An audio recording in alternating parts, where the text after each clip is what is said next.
So my first question for you today, John, is when it comes to how you got into music, was this something that was related through your parents, or did you see somebody on TV one day you wanted to be like, or did you get your first guitar and go from there? What's the story behind what gave you your start?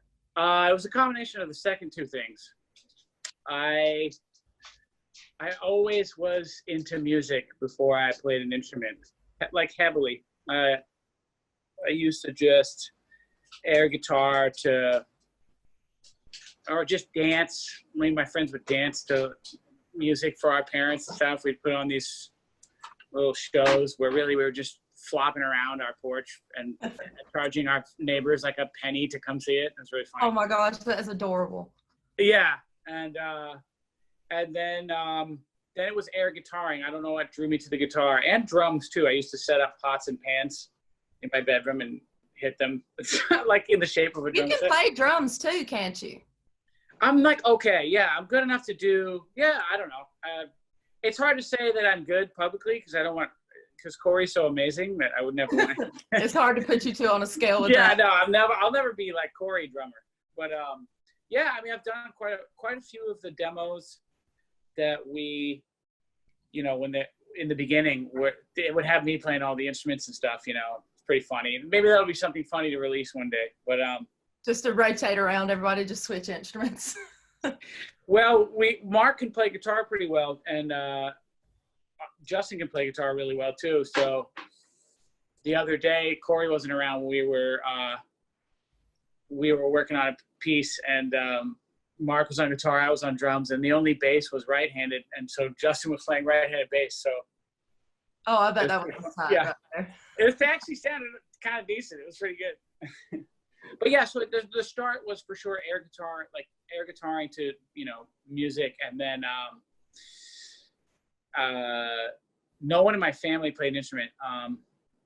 My dad sort of tried to do guitar lessons, bought a acoustic guitar, and then kind of accidentally left it outside in the rain. He wasn't very committed, and so you picked up on that, huh? Yeah, it was around, and then my friend's dad played in a punk rock band or some kind of just local rock band. And he showed me my first couple chords, and I just took to it right away. So there really was there was kind of no problem in me understanding how to do whatever people showed me. So that's kind of where it took off, yeah. So tell me about how you guys all met and became a band. I was actually at an R&B jam, and this kid came up to me and said, that we were networking, and then after knowing him for a short amount of time, he was like, you should come down to this gig I'm playing. It's with this rock band. And he sent forward the originals they had done, which were all Mark's originals. And he was a real rock singer. There was no question about it. And so I was like, wow, this will be awesome, And I went down, I sat in and played, a couple covers. I played one of their originals, and Mark really liked it. He liked the vibe. I had kind of my faux leather jacket and my Les Paul and, just leather boots. And he was just like, dude, you're rock and fucking roll. I was like, and you're probably thinking the same thing too. Like, oh, this is going to be great. Yeah, it was funny, and he had the lead singer thing back then too. You could tell he was just like, I'm the coolest guy in the room. He just kind of swaggered around. It was like the shittiest gig on earth too. And so I was like, all right, he's definitely a lead singer. This is perfect. But, and then him and I were in a variation of the group for a while. And then some members phased out kind of one by one. And I brought Justin in because I had started jamming with him through a circuit of just other sidemen. The backing band all kind of came from the sideman pool. We were kind of playing for other people, just being musicians, teaching lessons, playing gigs, whatnot, doing sessions. And I brought Justin in, and then we went for a while, kind of rotating some drummers in and out. Didn't really find a fit. It almost kind of went stagnant for a sec, and then we found Corey. He was really just the first guy on drums who was awesome and straight up was like, I want to be in the band. So that's kind of a problem with LA, is finding someone is not, it's not a struggle to find someone who's great. It's a struggle to find someone who really wants to start. Yeah, start from the bottom, because there's so many great gig opportunities here, especially if you get your stuff together and you're, guys go make $4,000 a week or something, and then change their lives, go buy a house. So it's like, which obviously we're trying to do, but so yeah. And then from there, I remember the first gig I played with Corey on the band. We played on the street and on Sunset Boulevard. Oh, it was awesome. I think it's one of my favorite gigs, pre hitting the road that we ever did.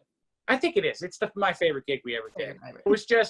It was totally not organized. It was through some weed company. Sunset Boulevard nights, I don't even know what they call it, where they just let bands play like every mile somewhere. And so this weed shop was like, dude, we're taking part, play out in the street. And so we did it.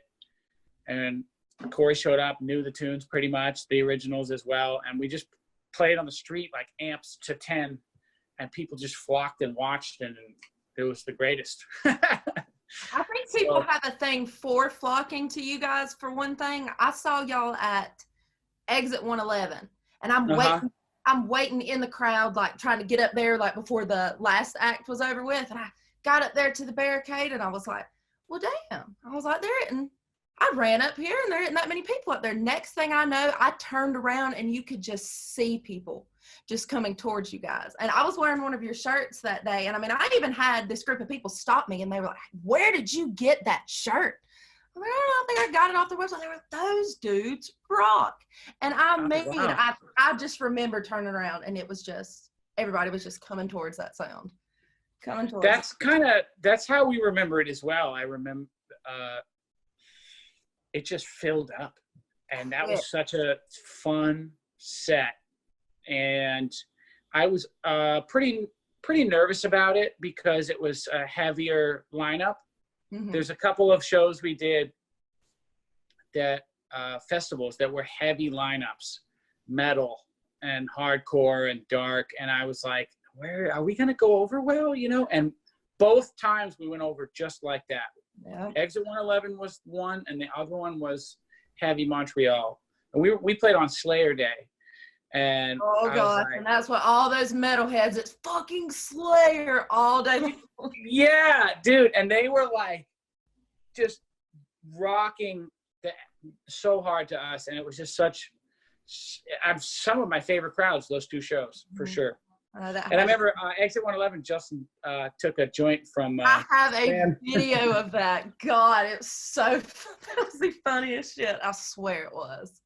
I mean, that was not funny to imagine doing that now with the coronavirus, like taking a joint from a stranger. I see normal things. Like, I'll just watch TV and see somebody sit down like at a patio and touch it. And I'm like, oh my God. And I was like, wait, no, at some point things were normal and you could do things. Yeah. Like yeah, right. But maybe it'll all be over soon, and you guys will be in Atlanta. See y'all again. And we were supposed to play there too. Next question. How did you guys come up with the name Dirty Honey? That was all Mark. The one thing we agreed on was we didn't like any of the band names we had prior to that. And so we all shot names at each other. I would probably say 75% of mine were jokes. And I was always like, hey, listen, our name's terrible. I'm probably not going to be the guy who comes up with the name, but our name sucks. And, people threw around names. There were a few that got close, and we even called ourselves that for a week or two. But then one day he came with Dirty Honey. Apparently he came twice with it. And the first time we just didn't see it, like in the run of a bunch of names. Because he does maintain that he's like, I threw it to you guys early and you didn't say anything. Yeah, it didn't click. So I was like, I don't remember that. But I remember the time that it did click. And I was like, wow, yeah, that's cool. And he said that what happened was he's a big Howard Stern fan, was listening to Howard Stern, and Robert Plant was on the show talking about the Honey Drippers. And his mind just started thinking about how that's, kind of like got a dirty connotation to it. And then he just went Dirty Honey, and he just kind of put that together. He kind of had a light bulb moment. And, we all tested it with our girlfriends, our family, and it was like a 100%, actually a 100% approval rating. So that is where Dirty Honey comes from. That's where it comes from. Yep. Tell me about you guys' creative process. Do you have a riff first, or does Mark have the vocals, or do you have Corey come in? How does that work? 95% of the time it's the riff first. there have been a few exceptions. There's a new song that we're doing that definitely started with a Mark vocal. And then the riff came later. So that's the rarity, but most of the time it's the riff first. I know that I think it just gets us pumped if we have a riff that hits immediately. And we're as we're going, we're fine tuning that instinct more and more, where we just know, because there's a bunch of riffs that are cool to play or fun or jammy, but we're a band that wants to be succinct. Like When I'm Gone, it's just da da da da da da clack clack clack, and you just that's it. You're in. If you like this kind of music, it's just that's it, you know. And even Rolling Sevens, it starts a little more humbly, but it's got each little riff has to have its own little perfect story. So, and we also don't write actually a lot of songs. So our process is we get a golden nugget and we make sure we see it through, and we may have about 4 golden nuggets, 2 ones that still need to be polished, 3 more that are hovering, and then, you know, we kind of end up with roughly, you know, the amount of songs we're going to release, maybe 2 more. You know, we're not the kind of band that has 100 songs, and like, you know, Mark's not like, oh, I wrote, you know, a book's worth of lyrics the other day. That's not really, we really just work one to death until we just go, wow, it's well, I mean, I think that's the best way to do it, because like there's no bad song. It's not like when you hit an album or an EP and you're like, oh, I really don't like that, let me skip over that. No, it can just play all the way through. You don't have to skip a single song. So that time has to be worth it. Absolutely. And I think because of the medium today, we don't, and you know, we adore obviously the vinyl era of music. And so sometimes I'm like, you know, we got to put out 12 songs. But then I realized a lot of times they did that because they literally had to fill the space on the disc. And we don't have to do that anymore. So as long as we put out content that's as strong as the first 6 songs we put out, we feel that, you know, especially if we add 6 to 8 more, certainly 10, I mean, that's going to all mixed together. That's going to be a great concert, you know? Right. So. Not one that you're just sitting there like, okay, well, I don't really like or know this one. You know them all. You would sit there and you would enjoy every single song. Absolutely. You know, and I think in the beginning when we were finding out our process, I was a little self-conscious because I was like,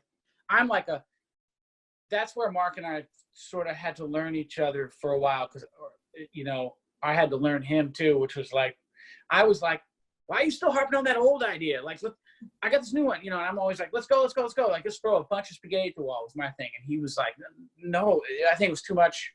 He was like, but this one is good. Like, why don't we see it through? And I've come around to that more. And the recipe has been for success. It's been a successful recipe. Yeah.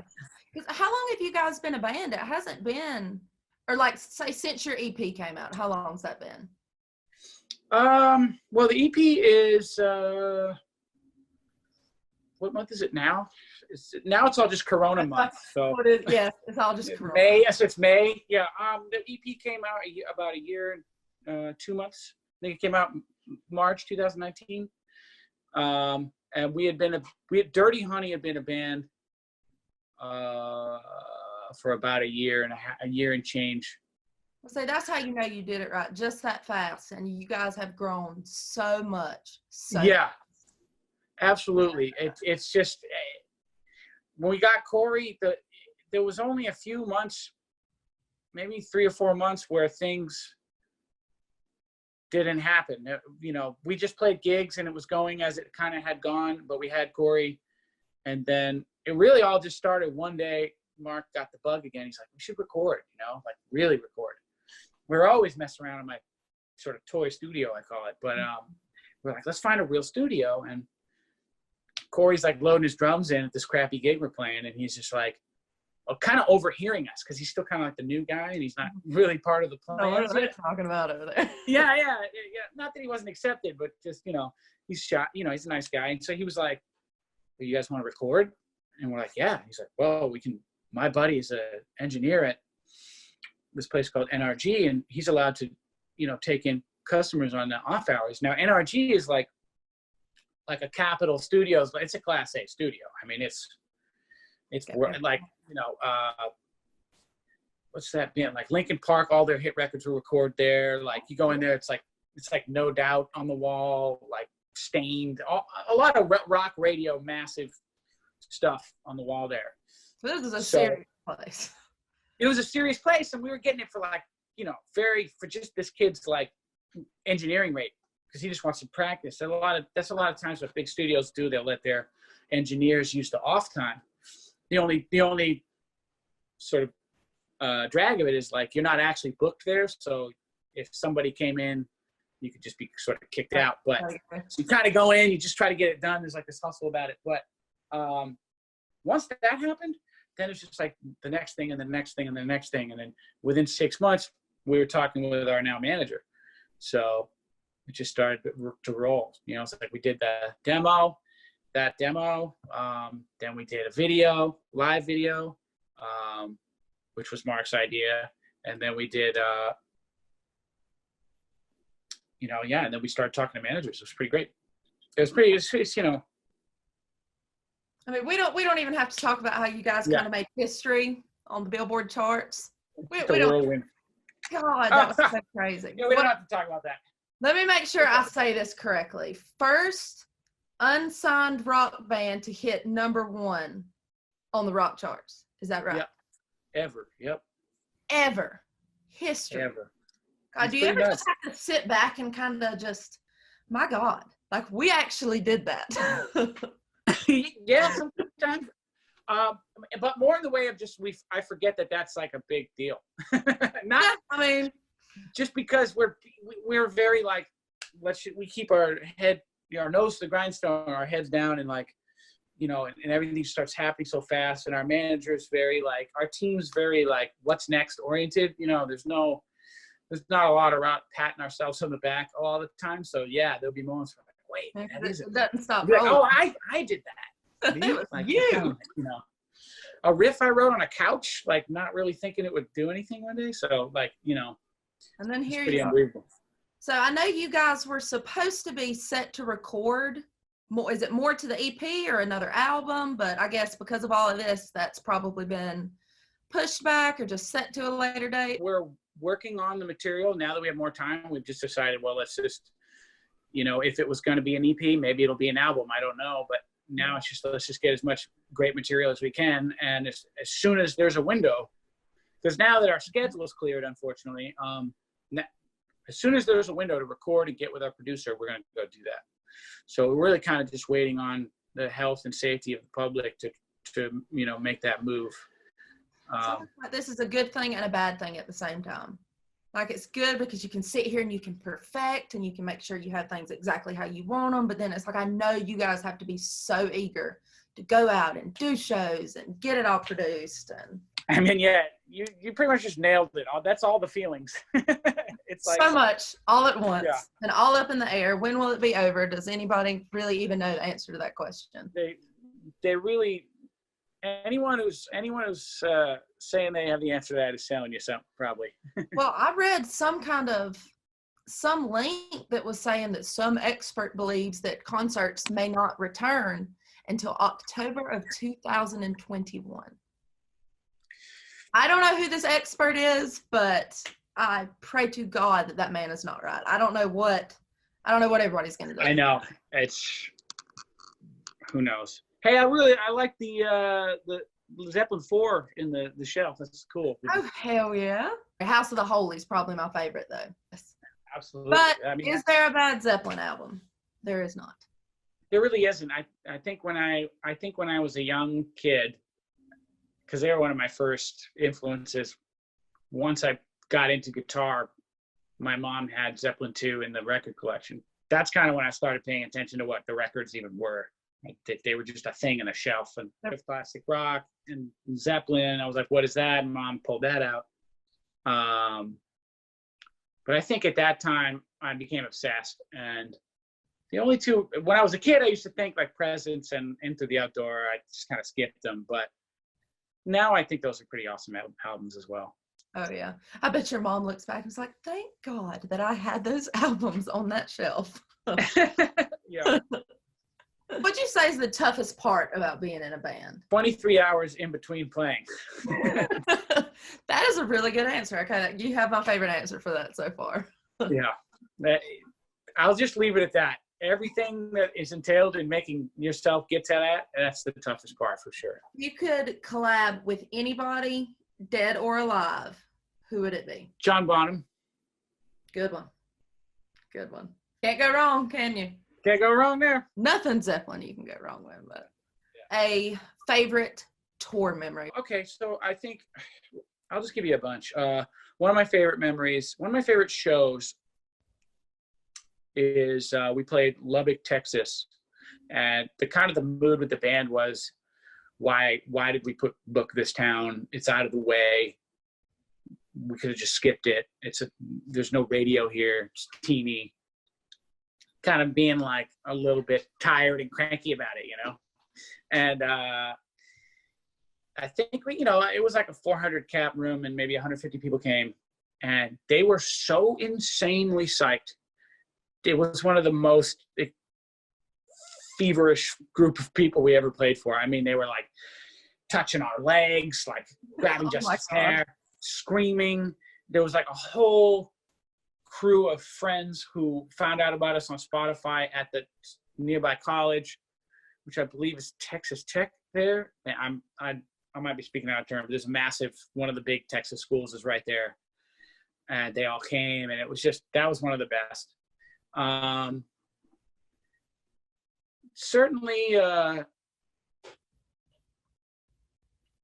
just kind of milling about and like seeing your name in lights at the Vegas stuff, opening for Guns, and just being around that whole thing and sound checking and like standing next to Slash's gear and Duff's gear. And, God. Yeah, I mean, that was just so surreal. And then actually we did our whole sound check, and then I got done and I kind of looked over, and there was this older guy sitting there, and I just was feeling so good. I was like, hey, who are you, man? Like, what do you do? Yeah, what do you do? And he was like, oh, I've been Axel's personal assistant since like the 90s, like the early 90s. Like, I was like, whoa. So I was kind of starstruck about that. And he was like, you guys sound great. That's gotta be a tough job right there. Yeah. On the list of tough jobs, being Axl Rose's assistant for 30 years would have to be. Yeah. Right? I think he was like, it's just incredible. Yeah. I mean, just like, how did you do it? What are your tips on job security? This whole last tour was incredible. The Rolling Sevens tour. It just was, it literally was rolling with more and more steam as it went on. There were like maybe 5 or 6 shows that were sold out when we started off, and I think every one of them was at most, with the exception of one, at most like 90% sold out. Damn. And most were sold out. And just Detroit really sticks out in my mind. Was just it was a big show. It was almost 700 people for us. And then we closed out. We closed out here in LA, and we sold out the El Rey. It was like 900 people. So, I mean, it was unreal. What was your last show before the virus? Were you already back home? Because I know you added more shows. The last show we played was the El Rey here in Los Angeles. Yeah. Well, at least you were back home then when it happened. Yeah, it was kind of a natural conclusion, and then we were just stuck here. Well, so I guess I'd ask your biggest influences, but you pretty much said the classics. For me, it was Zeppelin, AC/DC, Queen, Hendrix, Allman Brothers. I like Van Halen a lot. More so the band Van Halen. I'm not really into the tapping and all that stuff, but like the guitar technique, but just the songs and the vibe. And Guns N' Roses, of course. The other guys in the band liked some 90s stuff too, like Soundgarden and Nirvana, I think we all like Rage Against the Machine. I mean, how do you know? It's pretty. How do you not like that? It's just that's universal. Tom Morello he's just the most efficient riff writer of all time. They're so simple and they are just a punch head, like he just cut right to it with the minimal amount of fuckery. It's so good. Who's your favorite guitarist of all time? I'll give you a moment for that one. I have to say, I guess I would have to say Jimmy Page, because he was the first, and I just respect his artistry. I respect how he did everything. Mm-hmm. I respect how he approached the live game. I respect how he approached the studio game. I respect how he approached keeping things a secret. I respect how he was like a leader without being the singer. I respect how, just everything. It's hard to. There's so many others that I just really love, but overall, since he birthed it all, it's kind of like, yeah, kind of changed the game forever. Yeah, forever. Yeah, he birthed it all. He really was ground zero for me. Like that's, it all came after that. So, and he's somebody you could just keep going back to and learning. And when you find an article and he lets a little bit more insight out, I'm every bit. It's just like, yeah, you really just. He was a step ahead, and he knew how to. He knew how to do it. All right, so now I'm going to ask you some off the wall, nothing music related questions. What is your most useless talent? I can do a belly roll down and up. That's a good one. That is a really good useless talent. And I mean that's birthright. That's God given. When I was a kid, I used to just do it all the time. Didn't have to practice it. It was just natural belly roll. Yeah, it was just natural belly roll, exactly. What is your go-to shower song? Might sound like a conceited guy, but right now it's our new demos, man. I've just been Oh, that makes me so excited. I'm so pumped on it. There's a couple songs I'm just so happy that we wrote, that I'm like, wow, we did this. This is so, lately that's what it's been. I also go like sometimes the other direction though, and I love like the sort of, I also really love like heavy songwriter stuff, but it's got to be real tear jerky. So I like mid 70s Jackson Brown. Like he's just, I know it's not very rocker, but man, you can't. Good stuff. Can't beat it. What is your favorite thing to do that is not music related? Like there's something other than music? There's something other than music? Be a foodie. Go camping, hiking. When I was in high school, it was play basketball. And I like to get down. I like to have friends over. I like to be social. I like to have a good time. Shoot some hoops. What do you think you would be doing if you did not have a music career? If music was just not a thing, what would you be doing? I think it would be. I have no idea. I think that it would be something to do with just being kind of like an outward personality, maybe. I don't know. I like to talk a lot, so. And just to be the next. Yeah, I know. Yeah, dude. You know what? When I was a kid, I used to like rope my friends into pretending we had a talk show and we'd record ourselves. And I love that. Yeah, I'd love. You were gonna be a star somehow, one way or another, right? I'd love to do a podcast. I think it'd be great if I just. Yeah, that would be fun. Maybe I might still do that. You gotta have a good idea, you gotta have an audience. Well, whenever the tour comes back, you should just do on the road. Yeah. Podcast. That'd be something interesting. And I don't even think I know.